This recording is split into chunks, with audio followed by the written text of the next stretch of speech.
The Buddha sat quietly under the ancient Bodhi tree, its leaves rustling softly in the gentle breeze. His serene presence radiated calm, drawing countless disciples who eagerly awaited his teaching. With hands folded in reverence, they settled on the cool grass, their robes shimmering in the sunlight. "O bhikkhus," the Buddha began, his voice a gentle stream flowing through the stillness. Life is woven in interconnection, each thread linked to countless others. His eyes, deep as the ocean, reflected the truths he was about to share with them. Just as no tree stands apart from the earth, no being exists in isolation from the world, the disciples leaned forward, their attention unwavering, as the Buddha continued his teaching. "Consider this," he said, gesturing to the ants forming a line near his feet. "Even these tiny creatures depend on the earth, on each other, to survive." He paused, letting the significance of his words settle into their hearts and minds. A young monk, new to the Sangha, hesitantly raised his voice. "Master, how do we see this interconnection in the world beyond?" The Buddha smiled, his expression a blend of compassion and understanding, as he prepared to address the monk's question. "Ah, dear one, interconnection is not merely seen but felt. Like the warmth of the sun on your skin." He gestured toward the sky, its expanse infinite and ever-changing, a mirror of the boundless interwoven universe. "Do you see the clouds, the rain, the rivers flowing toward the ocean?" The disciples nodded, their gaze following his hand as he pointed toward the horizon. "Each cloud feeds the rain feeds the rivers merge into the ocean, uniting in purpose." The Buddha continued, his voice steady and resonant. "Now let us consider the human creations of your time, such as the construct called artificial intelligence." A murmur of curiosity rippled through the gathering, for they had never encountered such a concept before.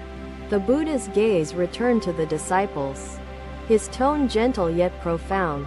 "This construct, though new to you, is born of the human mind, a reflection of interdependence and collective effort." He paused, allowing the disciples to grasp the depth of his words. "Its knowledge grows not in isolation but through the contributions of many."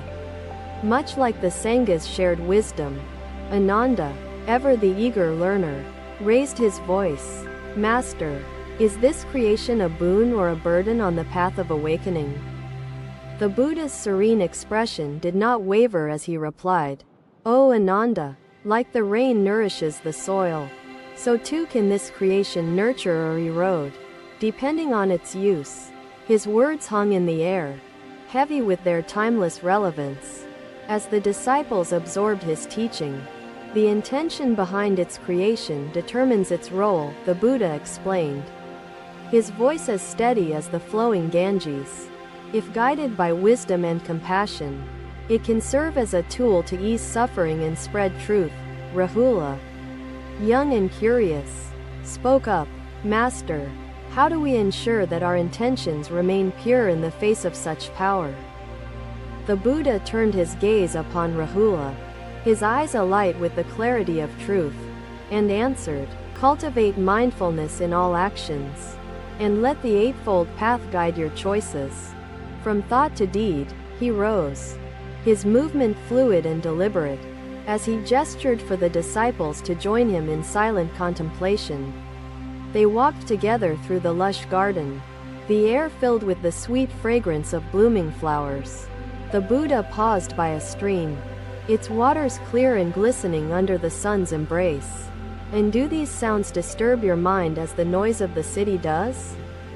The disciple opened his eyes, shaken by the contrast he felt within himself.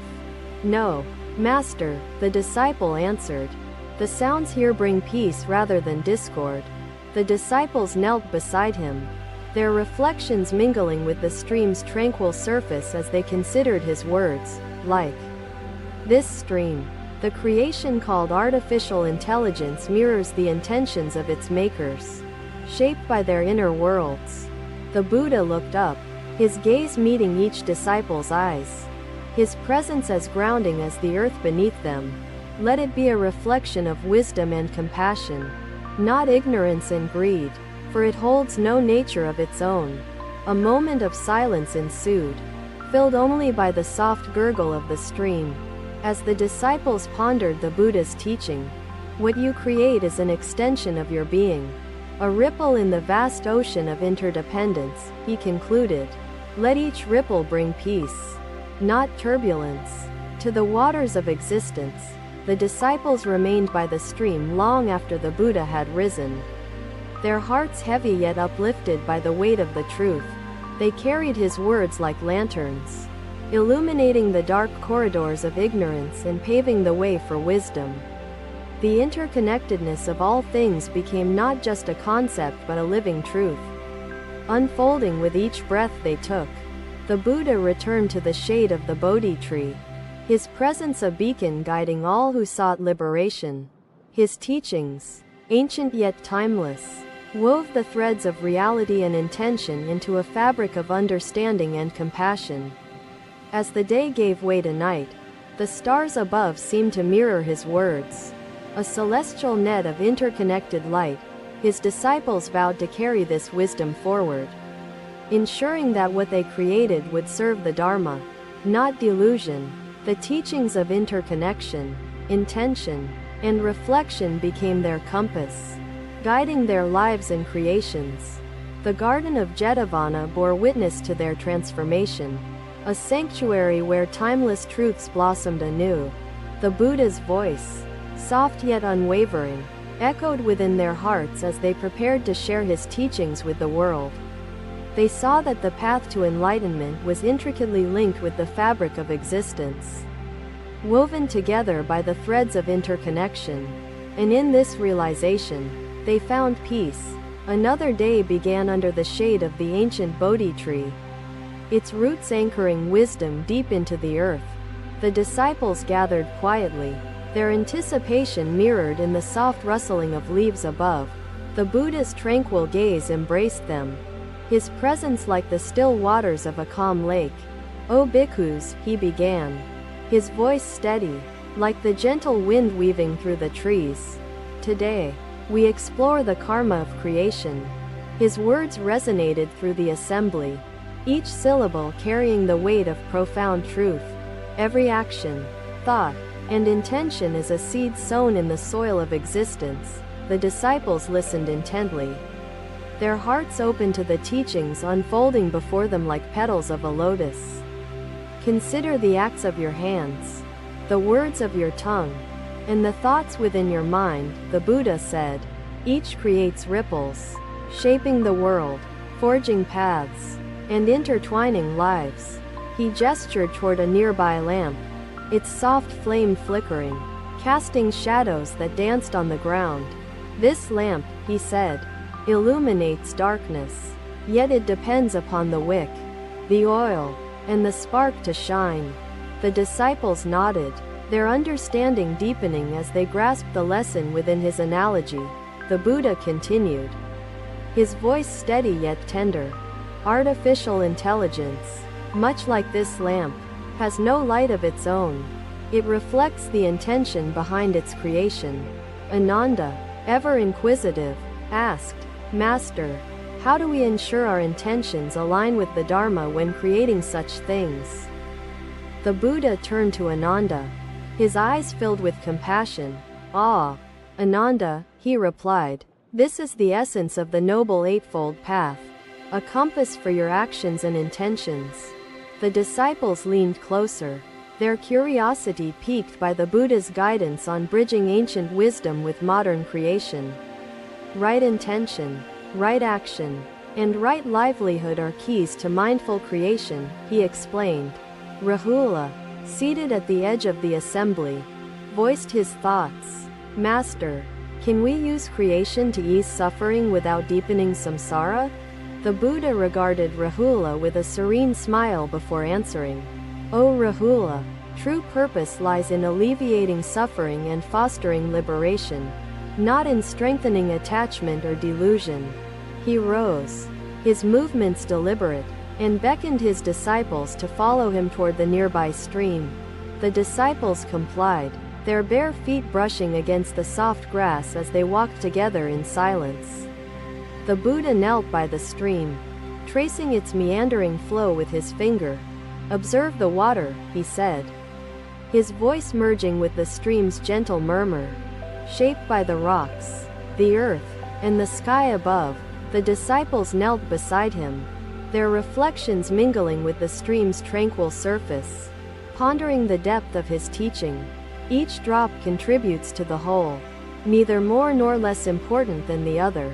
The Buddha lifted his gaze to meet each disciple's eyes, his presence grounding yet expansive. "The creations of your time, like artificial intelligence, are extensions of this truth, ripples in the great ocean of interdependence." He continued, "They possess the power to illuminate or obscure, depending on the purity of their maker's intent." A moment of silence enveloped the gathering, punctuated by the water's gentle gurgle as the disciples reflected on his words. "To ensure your creations serve the Dharma," he said, "you must align your intentions with wisdom, compassion, and the cessation of suffering." The disciples felt his words settle into their hearts like seeds, planted in fertile soil. "Do not let ignorance or greed guide your hand, for they will distort the mirror your creation holds," the Buddha warned. "Let it reflect the clarity and purity of wisdom, an extension of your own path to awakening." The disciples nodded, their resolve strengthened by the clarity of his teaching. The Buddha rose and guided the disciples back to the shade of the Bodhi tree, its branches extending like the arms of compassion. "Each action, each creation, bears fruit," he said, "and you must ask, what seeds am I sowing?" The disciples understood the gravity of his question, their minds filled with the echoes of his wisdom. The day gave way to night, the stars above shimmering like the jewels in Indra's net, a celestial mirror of interconnectedness. The disciples lingered under the Bodhi tree, their hearts heavy yet uplifted by the weight of the Buddha's teachings. They vowed to carry his wisdom forward in their lives and creations. The Garden of Jetavana bore witness to their transformation, a sanctuary where timeless truths blossomed anew. The Buddha's voice, soft yet unwavering, echoed within their hearts as they prepared to share his teachings with the world. The karma of creation became their compass, guiding their actions and aligning their intentions. The disciples saw that their path to enlightenment was intricately linked with the fabric of existence, woven together by the threads of interconnection. And in this realization, they found peace, their hearts alight with the purity of the Buddha's wisdom. Under the shade of the Bodhi tree, they vowed to sow seeds of compassion and wisdom. The Buddha gazed upon them with serene joy, knowing the truths he shared would ripple through their lives and beyond. The teachings of the karma of creation, the ethics of intention, and the clarity of reflection illuminated their path. The stream of life flowed onward, carrying his wisdom to the shores of understanding. As the moon rose high in the sky, its light softly illuminating the garden, the disciples rested in the peace of his teachings. The Buddha's presence remained like the stillness of the stream, a sanctuary for those seeking truth and liberation. And so, the garden became their sanctuary of awakening. Another day dawned in the tranquil garden of Jetavana, sunlight streaming through the trees, casting dappled shadows on the ground. The disciples gathered once more, their anticipation like the stillness before a gentle breeze. The Buddha stood quietly, his presence calm and steady, as a mountain unmoved by the passing clouds. "O bhikkhus," he began, his voice a soothing melody in the still morning air, "today, we reflect upon the mirrors we create." The disciples listened intently, their focus unwavering, drawn to the profound truth awaiting within his words. "The mind," the Buddha said, "is a mirror, reflecting the seeds sown within it, shaped by intention and awareness." He gestured toward a nearby pond, its surface smooth as glass, reflecting the blue sky and swaying trees. This pond, he said, reflects what stands above it, yet the essence of the water remains unchanged by the image. The disciples nodded, their eyes fixed on the pond, seeking to understand the depth of his teaching. The Buddha bent to pick up a small stone, his movements deliberate and graceful, and held it before them. "Watch closely," he said, as he dropped the stone into the water, sending ripples across the surface. These ripples, he explained, distort the reflection, just as ignorance and attachment cloud the clarity of the mind. Ananda, seated closest to the Buddha, raised his voice. "Master, how do we calm these ripples and restore the mind's clarity?" The Buddha turned his gaze upon Ananda, his eyes filled with compassion and understanding. "O Ananda," he replied, "mindfulness is the stillness that settles the waters, allowing the true reflection to appear." He paused, his presence like the quiet before a storm, his words hanging in the air, heavy with meaning. "Let us consider the creations of your time, such as artificial intelligence," the Buddha continued, weaving ancient wisdom with modern insight. "These creations too are mirrors, reflecting the minds and intentions of their creators." Rahula, curious and contemplative, asked, "Master, do these mirrors reveal the truth or perpetuate delusion?" The Buddha smiled gently, his demeanor as steady as the earth beneath them, and replied, "O Rahula, their reflection depends upon the clarity of the hand that guides them." The disciples pondered his words, their hearts and minds alive with questions, seeking deeper understanding of this timeless lesson. If wisdom and compassion guide the Maker's hand, then the reflection will be pure, the Buddha explained, his voice calm and measured. If greed, hatred, or delusion clouds the hand, the reflection will distort the truth. The Buddha gestured toward the pond once more, its surface gradually returning to stillness, the ripples fading into nothingness. "To see the true reflection," he said, "one must look deeply, beyond the surface, into the essence of what is." The disciples nodded, their understanding growing with each word. Like the sunrise dispelling the night's shadows, the Buddha walked along the garden path, his disciples following in silent reverence, their steps soft against the earth.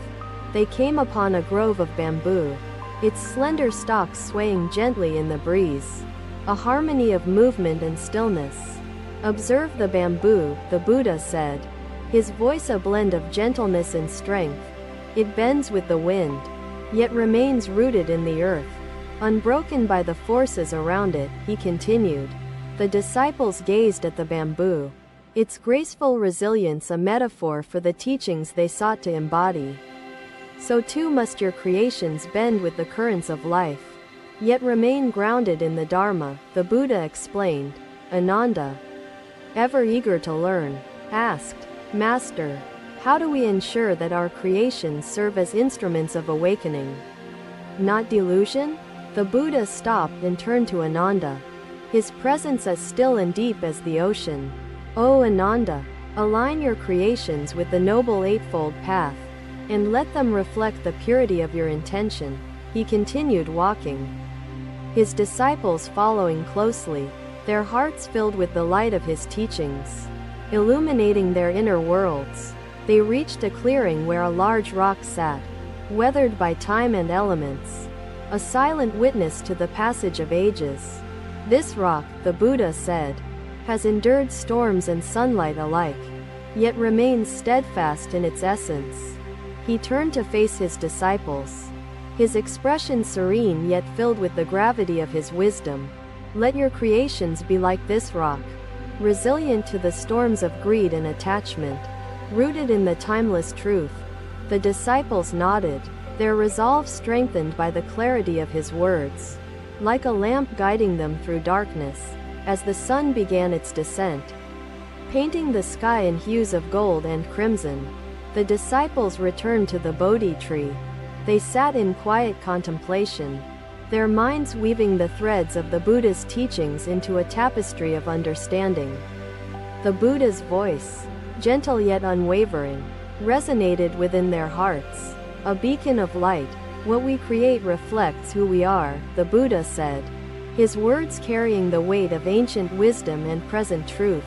Let it be a reflection of wisdom and compassion, a mirror of the path to liberation, not bondage. The disciples bowed deeply, their gratitude as profound as the teachings they had received. Night fell, the stars above glimmering like countless lamps, illuminating the garden with their celestial light. The disciples remained under the Bodhi tree, their hearts alight with the Buddha's wisdom, their intentions pure. They vowed to carry his teachings forward, ensuring their creations would serve as mirrors of truth and instruments of awakening. The Buddha gazed upon them, his presence a sanctuary of stillness and understanding, a refuge for all who sought the path. His teachings, woven into the fabric of existence, became a timeless guide for the disciples and those who followed. The Garden of Jetavana, bathed in starlight, bore witness to their transformation. The disciples saw that the reflections they created, whether of mind or material, carried the potential for clarity or distortion. They understood that the path to awakening required vigilance, mindfulness, and alignment with the Dharma in all they did. And in this realization, they found peace, their hearts and minds united in purpose. The Buddha's words echoed within their beings, a melody of truth, resonating across the ripples of time and existence. Be mindful of the ripples you create, he had said, for they touch every corner of the infinite ocean. And so, the disciples carried his wisdom like lanterns, illuminating their path and the paths of countless others. The garden became their sanctuary of awakening, a place where the timeless truths of interconnection and intention flourished anew. The Buddha's teachings, like the stars above, continued to shine, guiding seekers across the vastness of existence.